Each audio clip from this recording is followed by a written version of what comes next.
Hola, ¿qué tal? Bienvenidos a su espacio de salud en nuestra televisión provincial y más televisión. Pues estamos en la farmacia en casa y nos acompaña la farmacéutica Laura Mateo, farmacéutica de Tomelloso. Hoy vamos a hablarles de formulación magistral. Pues muchísimas gracias por acompañarnos, Laura, un programa más. Gracias, Roberto. A vosotros. Y vamos a hablarles de, como he dicho, de formulación magistral, y qué mejor que comenzar conociendo en sí qué es la formulación magistral.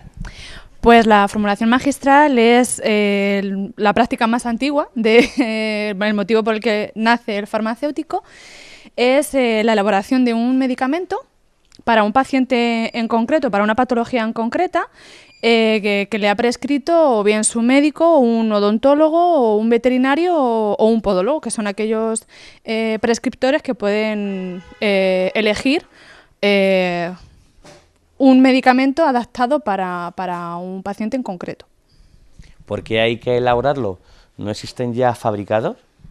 Pues sí que es verdad que la industria farmacéutica es muy amplia, hay muchísimos medicamentos que están ya fabricados, pero hay necesidades especiales o circunstancias especiales que hacen que haya que elaborar un medicamento para un paciente en concreto. Puede ser, por ejemplo, pacientes pediátricos en los que hay medicamentos que están ya hechos para un adulto, pero no para un paciente pediátrico, para un niño.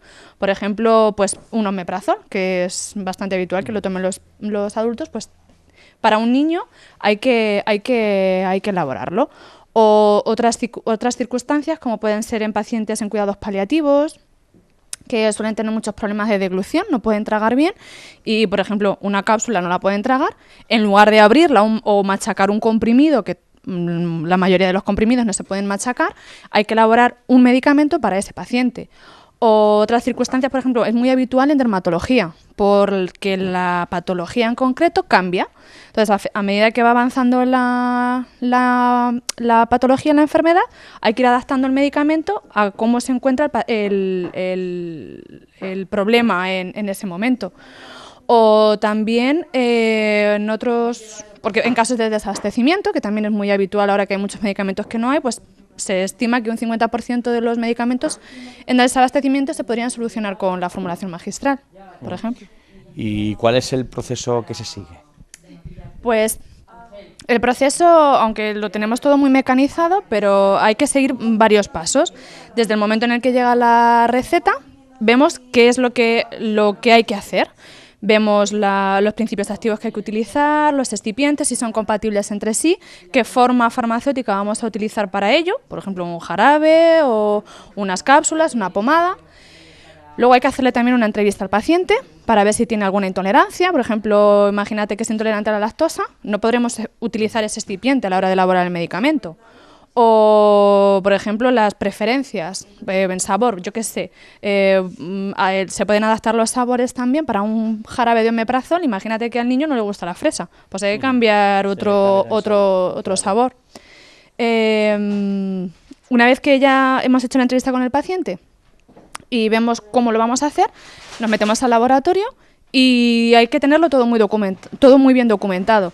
La legislación es muy estricta en este caso y hay que seguir unos protocolos desde que la recepción del principio activo hasta el punto final del proceso, que es controlar el medicamento, para saber que ese medicamento está bien hecho y para entregárselo al paciente con unas características específicas y una seguridad de que en la elaboración de ese medicamento.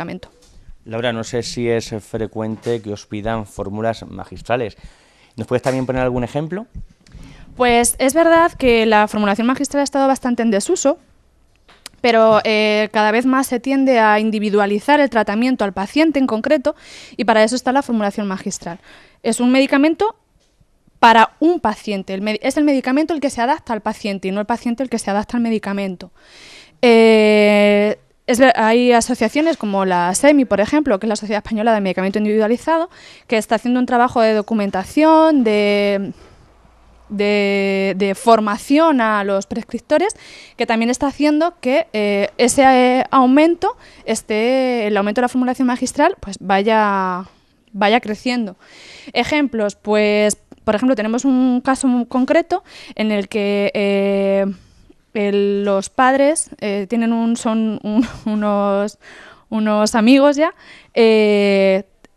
tienen un hijo con una patología, con una enfermedad rara, con una enfermedad poco frecuente. Entonces, tienen muchísima medicación y ellos se encargaban de elaborar de forma artesanal el medicamento que le tenían que dar a su hijo a lo largo de toda la semana. Entonces, estamos haciendo, se ha documentado y estamos haciendo pruebas para conseguir ese medicamento para ese paciente en concreto, que luego además se podrá emplear en otros niños. Bueno, muy bien, pues algo más que tengamos que añadir a este tema. Pues nada, que es una práctica muy bonita, que no todo el mundo está acostumbrado a hacerla, pero sí que es verdad que hay muchas situaciones en las que se puede requerir de la formulación magistral. Y es un recurso más que tiene el prescriptor para abordar una patología.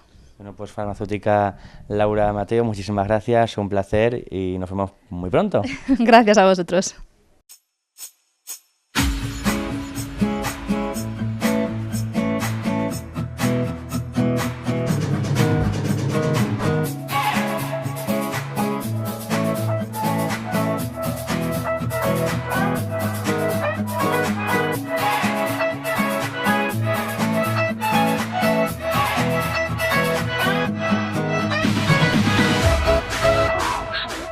Si te ha gustado este vídeo, suscríbete a nuestro canal.